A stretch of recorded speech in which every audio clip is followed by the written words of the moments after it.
বকেয়া বেতন, রেশন ও উৎসব বোনাস সহ ৭ দফা দাবিতে হবিগঞ্জের চুনারুঘাট ও মাধবপুরের ৪টি চা বাগানে অনির্দিষ্টকালের কর্মবিরতি শুরু করেছেন শ্রমিকরা।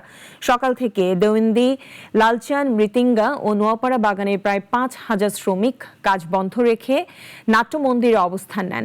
শ্রমিকরা জানান, কয়েক সপ্তাহ ধরে সাপ্তাহিক তলবি না পাওয়ায় তারা পরিবার নিয়ে মানবেতর জীবন কাটাচ্ছেন। গত ৬ মে ত্রিপাক্ষিক বৈঠকে বকেয়া পরিশোধ ও ঘর সংস্কারের সিদ্ধান্ত হলেও মালিকপক্ষ তা বাস্তবায়ন না করায় বাধ্য হয়ে এই আন্দোলনে নেমেছেন তারা।